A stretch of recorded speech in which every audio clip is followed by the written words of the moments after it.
Welcome back to the channel, my friends. Warhammer Man Studios. I'm Warhammer Man, and today we're taking a look at the Warhammer Legends. This video is sponsored by CMO Games. More on that later. Warhammer Legends bring your heroes back to the battlefield with free rules downloads. So we now have the official rules and also points downloads as well for all of those Legends units that were retired from Warhammer 40,000 competitive. With the galaxy as constantly conflict-prone as that of the 41st millennia, it should come as no surprise that rare war gear and war machines still do battle on the regular. Dubbed Warhammer Legends, these precious assets are not part of the Army's regular roster, but can still be deployed using the downloadable rules below. Legends are fully usable in all of your regular games of Warhammer 40,000. In fact, we actively encourage you to use these classic miniatures at home, in store, and at your local Warhammer clubs. To get yours on the table, you'll need their points values, which you can download right here in the Legends field manual. Each faction with Legends can download their own index document here, including a selection of unaligned terrain pieces and units, available to all armies. Combine these rules with the faction indices and Imperial Armor data cards to have even more options than before. So we had the link down in the description. We'll just take a look at the Legends field manual. So if we just pop this up right here, Legends field manual version 1.0. Welcome to the Legends field manual. This document contains the points value for all your favorite Warhammer Legends datasheets and can be used in your games of Warhammer 40,000. You can use this document to determine the points values of Legends units in your army. Each entry lists the increments to a unit size that incur different points costs.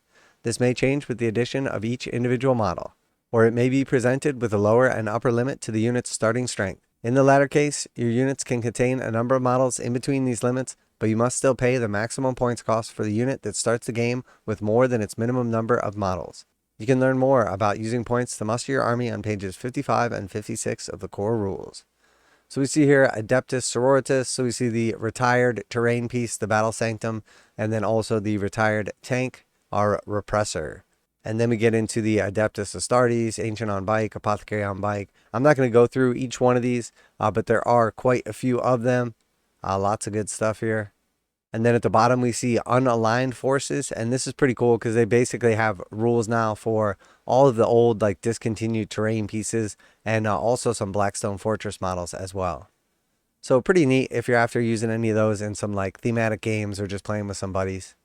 And then we can see each of the factions has their own little tab, and we can just go to any of those tabs. We'll just go to the Space Marine tab first, and we'll see that it's going to give us some of the new style data cards. They do say Warhammer Legends up in the top right corner, and they're laid out exactly the same as all of the other 10th edition data sheets, the only difference being that these ones are no longer legal in competitive games.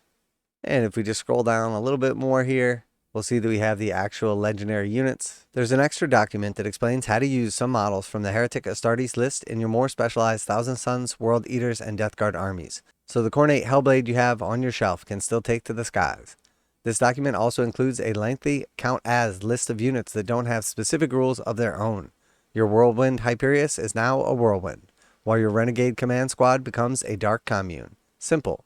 So I think that's a pretty welcome change, basically giving people an outline for how they can proxy in some of these units that were discontinued. Looking for more Space Marines and Heretic Astartes from the Annals of the Horus Heresy, these units have their own separate index cards, so you can drive squadrons of Kratos tanks up the board like the good old days. And there is a note down here at the bottom. It says you can use all these units in your games, but it does specifically say the only place you can't use them is in an official tournament. So if we go over to the legendary units, Warhammer Legends version 1.0, we see Death Guard. The following Heretic Astartes Legends units can be included in Death Guard armies. So Chaos Lord on Palanquin of Nurgle, Gellerpox Infected, Hellblade, Helltalon, Mutoid Vermin, Sorcerer on Palanquin of Nurgle. To do so, that unit gains the Nurgle keyword. It does not have it already. So basically this is just kind of changing the rules on the datasheets to make it so they fit into these specific Chaos armies. So here we have the legendary weapons and war gear. Sometimes the weapons and war gear options for some models are updated to reflect newer models, and some venerable loadouts are no longer described to the datasheet themselves. If a model in your collection is equipped with such weapons or items of war gear, then you can still use that model in your games. When doing so, you must use the rules as described on the datasheet. You are free to select any war gear options allowed by the datasheet, but we recommend selecting those that most closely resemble those found on your model. And then for legendary proxies, while the following models no longer have specific datasheets available to them, they can be used as proxies for other models, representing the corresponding units shown below. Such models use these listed units datasheets and count as them for all rules purposes. Note that if such a model does not have exactly the same items or war gear as those offered by the datasheet they count as, then use the war gear options that most closely resemble those found on the model. So these are mostly like special characters and stuff like that. We see Ahazra Redth, and he counts as a librarian found in Index Codex Legends file Space Marines. And then we see Anton Narvaez, Captain Space Marines. So basically just letting you use like a lot of these like special characters or discontinued units as essentially like the closest thing.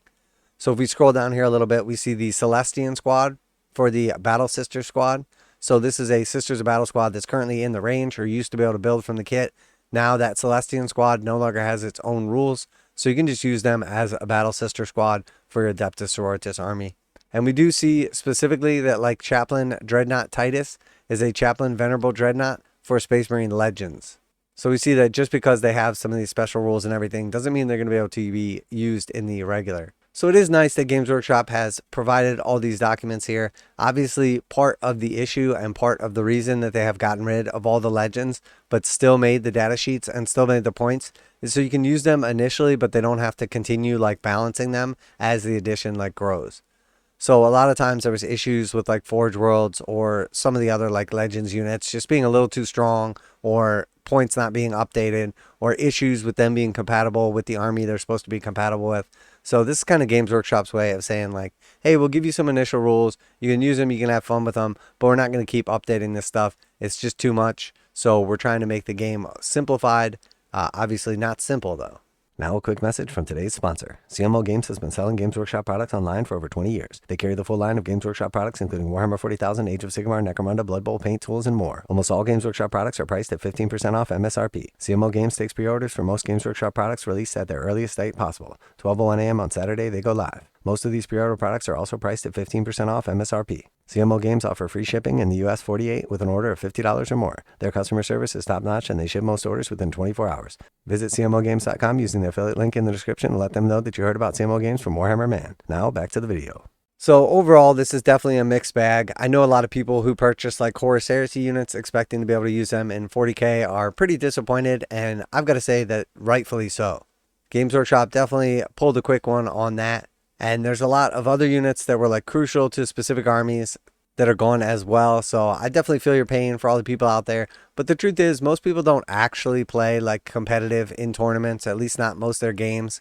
So if you're really bummed out about not being able to use one of these particular units, or like the new Amble model is finally going to be available and he's got pushed to Legends, I'm pretty sure if you just talk it out with your opponent, they probably have a Legend unit or two they wouldn't mind using as well. So you can probably have a fun game and get those models back on the table. Regardless of what the official rules are, you can always make the best of the situation. So very cool. Definitely glad to see these out. I know there's quite a bit of a delay, so people are kind of bummed out from when the regular rules and points came out to when this showed up. But here we have it now, so everybody can put those units back on the table, have a little fun, and enjoy some 10th edition. Let me know what you think down below. Always like to hear back from you guys. What's your opinion on the Legends? Have you had a chance to peruse the list? Does this make you a little bit less optimistic about some of these units ever coming back to the range or coming back to the actual like competitive scene? Hopefully when the codexes come out, some of like the chaos units, for instance, will show back up, and some of these other units, but I'm not too optimistic at this point in time. So let me know what you think down below. Always like to hear your guys' opinions. Special thanks to CMO Games for sponsoring the video. Check them out. Link in the description to save 15%. That's it for today. Warhammer Man Studios. I'm Warhammer Man. I don't love the Legends situation, but it is what it is, and I'm out of here.